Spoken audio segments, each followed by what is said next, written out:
যে এই জন্মৰ ভিতৰত তেওঁ বৰদোৱা থানৰ সন্মুখতে হওক বা কামাখ্যা মন্দিৰৰ সন্মুখতে হওক তেওঁ শপত ল'ব পাৰে যে তেওঁ কেতিয়াও বিজেপি দল নাযায়। যিজনে মা কামাখ্যা সন্মুখত আৰু বৰদোৱা থানৰ সন্মুখত এনেকুৱা এটা কথা ক'ব পাৰে আৰু তাৰ পিছত পদত্যাগ কৰাৰ পিছত এদিনৰ ৰ'ব নোৱাৰিলে তাৰ পিছদিনাই বিজেপি যাব পাৰে, তেওঁৰ কথাবোৰ কিমান আপোনালোকে গ্ৰহণ কৰিব পাৰে বা তেওঁৰ কথাৰ কিমান যোগ্যতা আছে সেইখিনি আপোনালোকে বুজি পায়। আৰু আনফালে চাওক, মুখ্যমন্ত্ৰী হিমন্ত বিশ্ব শৰ্মা ডাঙৰীয়া অলপ দিন আগতে ভূপেন বৰা ডাঙৰীয়া, বীৰা বৰঠাকুৰ ডাঙৰীয়ানী, দেৱব্ৰত শইকীয়া ডাঙৰীয়াৰ মাজত এটা ছবি লৈ তেওঁ ইমান ক্ষোভিত হৈছিল যে নাৰীৰ ওপৰত অপমান কৰা গ'ল। নাৰীসকলৰ আজি তেওঁ নেশ্যনেল কমিশ্যন অফ উমেন যোগেদি ভূপেন বৰাক চামেন কৰিলে। পুলিচ আৰক্ষী বিষয়াই দেৱব্ৰত শইকীয়া ডাঙৰীয়া ঘৰলৈ গ'ল। মহিলা কংগ্ৰেছ সভানেত্ৰী মীৰা বৰঠাকুৰ ওচৰলৈ গ'ল। আৰু সেই প্ৰেছ কনফাৰেন্সটো মনত পেলাওক, সেই সময়ত হিমন্ত বিশ্ব শৰ্মা ডাঙৰীয়া নাৰী সন্মানৰ ক্ষেত্ৰত ভূপেন বৰা ডাঙৰীয়াক কিমান গালি পাৰিছে। আৰু যিজনক নাৰী অপমান কৰা দাগ লগাইছিল, আজি তাৰিখত হিমন্ত বিশ্ব শৰ্মা ডাঙৰীয়াৰ বাবে তেওঁ এজন হিন্দু নেতা হৈ গ'ল।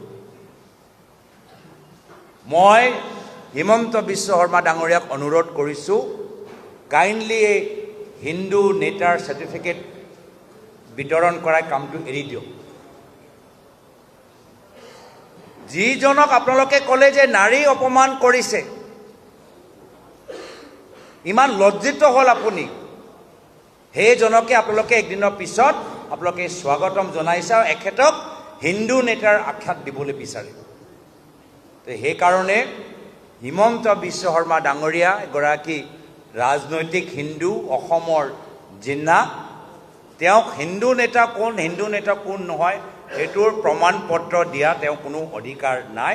মই ভাবোঁ আৰু দুয়োজন নেতাৰ অভিনয়, এজন নাৰী সন্মানৰ প্ৰতি যে অভিনয় কৰি আছিল আৰু আনগৰাকীয়ে যে মা কামাখ্যাৰ বৰদোৱা থানৰ সন্মুখত শপত লোৱা যে অভিনয় কৰি আছে, দুয়োজনৰ অভিনয় মুকলি হ'ল।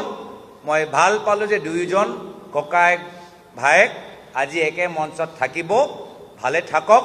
মই ভাবোঁ যে এইবাৰ কংগ্ৰেছ, নতুন কংগ্ৰেছ বনাম পুৰণি কংগ্ৰেছৰ যুঁজ হ'ব। সেইসকলৰ ভুৱা কংগ্ৰেছীৰ লগত আজি আমাৰ বাস্তৱ কংগ্ৰেছী যুঁজিব। এইটো নতুন কংগ্ৰেছ বনাম পুৰণি ভুৱা কংগ্ৰেছৰ যুঁজ এইবাৰ বিধানসভা নিৰ্বাচনত আপোনালোকে দেখা পাব। বহুত বিজেপি কৰ্মীখিনি দেখা পাইছে যে আমাৰ কাম নাই নেকি, আৰু বিজেপি নেতাসকলে কৈছে আমাৰ কাম নাই।